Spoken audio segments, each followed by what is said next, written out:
সাথে সাথে যে রাত্রে 8টা বাজে খাইছি আলহামদুলিল্লাহ। আমরা প্রথম যে সময়টা ছিলাম, প্রথম সময় মানে 3-4 মিনিটের মতো ছিল। এরপরে একটু ঘুমাসে তাহাজ্জুদের নামাজের সময় উঠুন, বললাম এখন কয়টা বাজে দিয়ে দিবে, আমাকে 3:30 দাও, তাহলে 3টায় দিই, 3 আলহামদুলিল্লাহ। তখন উঠার পরে আবার মিলন করলাম, তখন আমার মনে হয় যে 16 থেকে 17 মিনিটের মতো এরকম ছিলাম আলহামদুলিল্লাহ। এরপর থেকে আরো ভালো। মাশাআল্লাহ। আচ্ছা, তার মানে আপনার বিদেশে আরেকটা স্ত্রী আছে? জি, ওখানে আমার আমি তো ওই স্ত্রীর কাছে যাইনি, ঠিক আছে। এই কাজের বিভিন্ন অজুহাত দেয়, ঠিক আছে।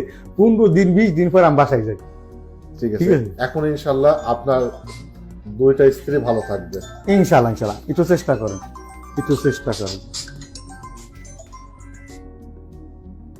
ঠিক আছে, আমরা দেশে এবং বিদেশে 2 স্ত্রীর জন্য দোয়া রইল।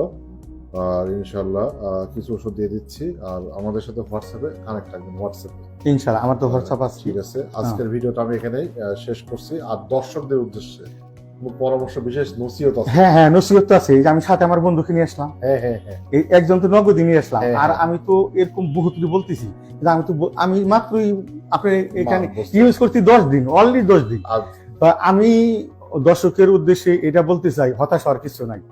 আল্লাহ তাআলা সবকিছুর মালিক, আল্লাহ সবকিছু করতে পারে। হয়তো মানুষটা খুঁজে পাই না আমরা, এটা সমস্যা। ইনশাআল্লাহ এখন আসল মানুষ পাইছি, আলহামদুলিল্লাহ। দর্শক খুবই ভালো লাগলো। এখন আপনি দিনের পথে আছেন, দিনের সফরে ছিলেন, তাবলিগে ছিলেন, দেখে আপনাকেও ভালো লাগছে, আপনার সাথীকেও ভালো লেগেছে, আপনার পরিবারকেও ভালো লেগেছে, এবং আপনি দ্বিতীয় 2টো বিয়ে করে ভালো মতন আছেন, ইনসাফ করে চলছেন যতটুকু ইনশাআল্লাহ। শুনেছি। আল্লাহ তাআলা আপনাকে মান সম্মান ধন সম্পত্তি সবই দিয়েছে।